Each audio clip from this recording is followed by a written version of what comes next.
Yakinlah sebagai seorang muslim, kalau kita sedang mendapatkan nikmat, kayak kita sekarang punya kesehatan, Masya Allah. Tadi mungkin teman-teman sempat sarapan pada saat datang misalnya. Apa saja oksigen sekarang kita bisa hirup sehingga kita bisa bernafas. Cahaya yang ditangkap oleh mata kita ini semua dari terangnya matahari. Semua ini kita dan nikmat-nikmat itu semuanya yang ciptakan itu adalah Allah, yang bisa mempertahankan Allah, yang akan menghilangkan Allah. Sebagaimana juga kalau kita sedang ada kesulitan, kalau kita sakit, yang ciptakan kita Allah, la ilaha illallah, tidak ada Tuhan selain Allah yang berhak disembah. Yang menciptakan penyakit Allah, yang bisa menyembuhkan Allah.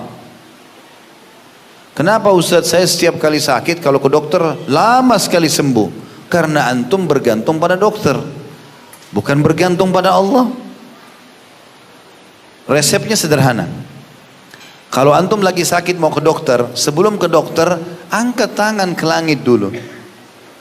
Setelah memuji alhamdulillah, wassalatu wassalamu ala rasulillah, puji Allah, salawat kepada Nabi SAW, baru mengatakan, ya syafi, wahai zat yang memberikan kesembuhan, ishfini, sembuhkan aku.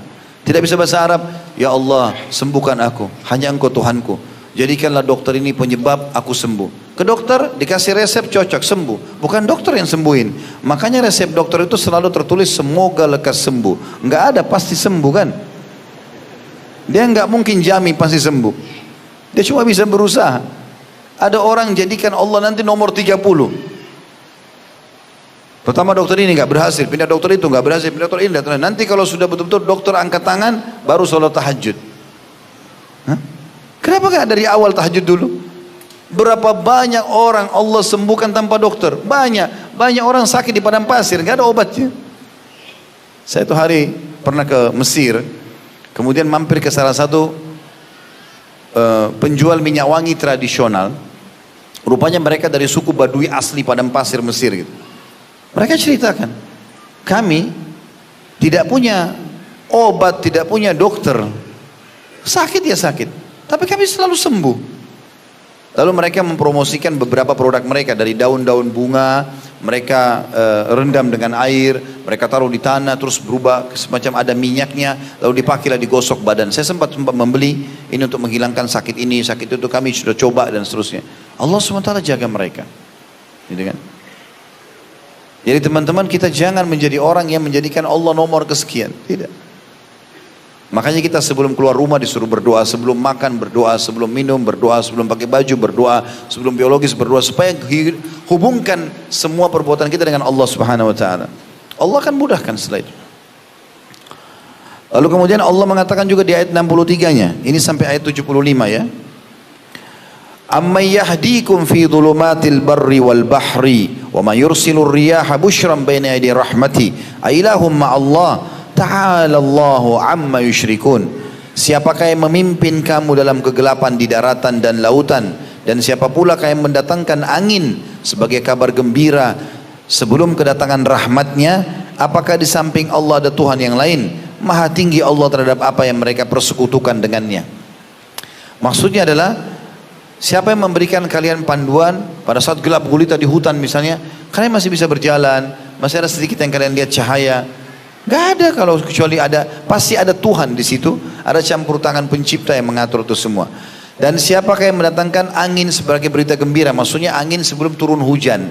Biasanya sebelum hujan ada angin, dan angin itu rasanya enak sekali, sepoi-sepoi, enak, nyaman, baru turun hujan gitu kan.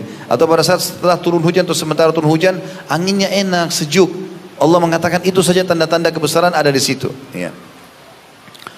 Ayat 64-nya. Amman yabda'ul khalqa thumma yu'iduhu wa man yarzuqukum minas sama'i wal ard a ilahum ma'allah qul hatu burhanakum in kuntum shadiqin.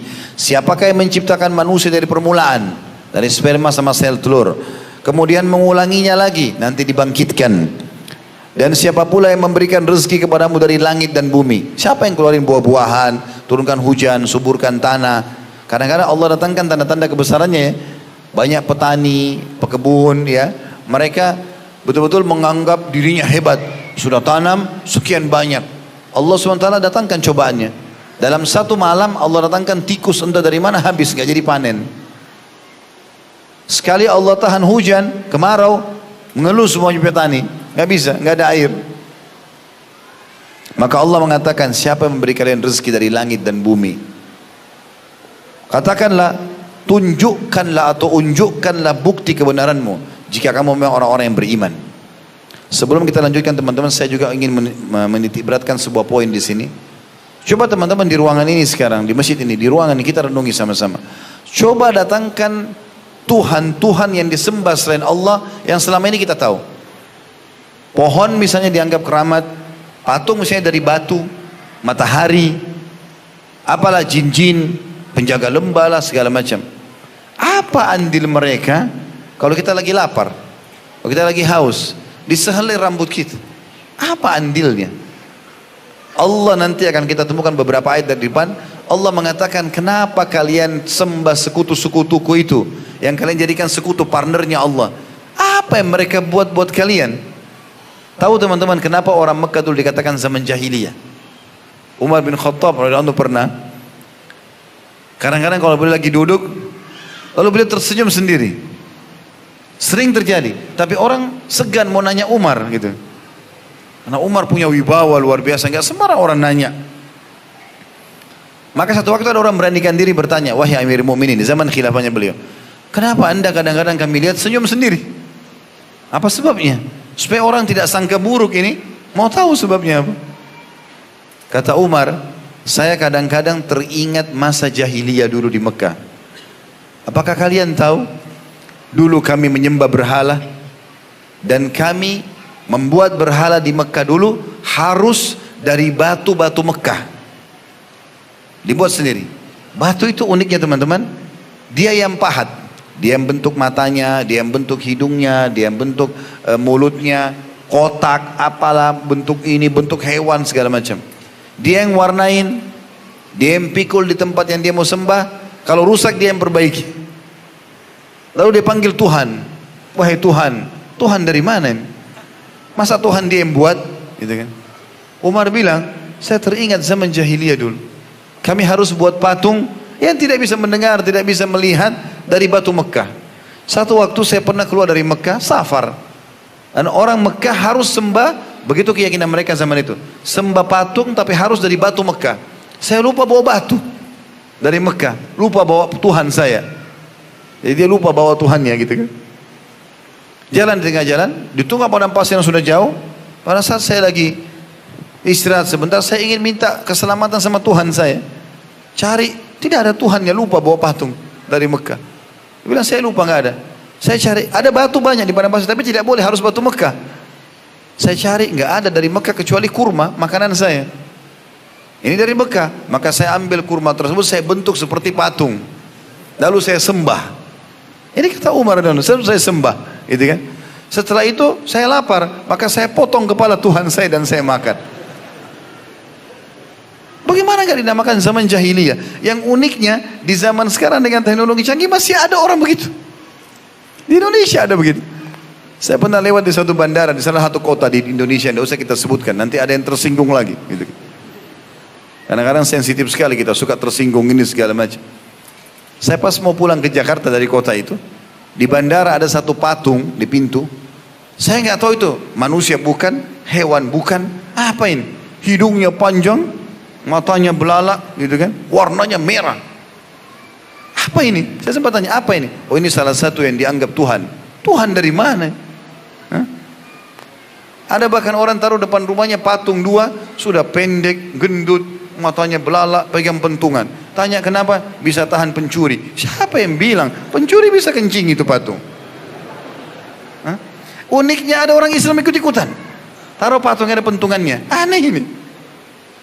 Makanya Nabi SAW begitu bebasin kota Mekah, yang paling pertama beliau kerjakan, kumpulin orang Quraisy yang selama ini yakin patung-patung 360 sekian patung di dekat Ka'bah itu mereka sembah. Yang paling besar namanya Hubal.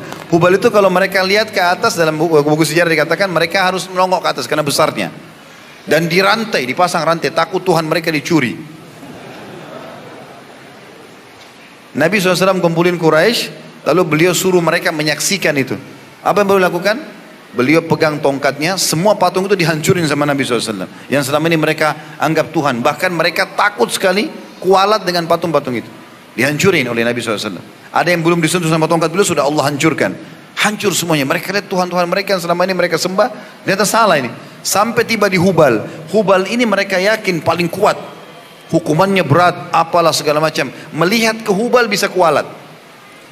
Nabi SAW sentuhkan ya, dari atas unta beliau ke matanya Hubal, dicolok. Sambil kata Nabi SAW membaca ayat, wa qul ja'al haqqu wa zahaqal batil innal batila kana zahuqa. Katakanlah kebenaran datang dan kebatilan akan kalah, dan kebatilan pasti akan hancur gitu. Dicolok sama Nabi SAW, goncang Hubal. Padahal itu batu, mesti puluhan orang yang bisa menggerakkan. Gerak pun susah, beratnya. Batu gunung utuh besar gitu. Nabi SAW colok, goyang.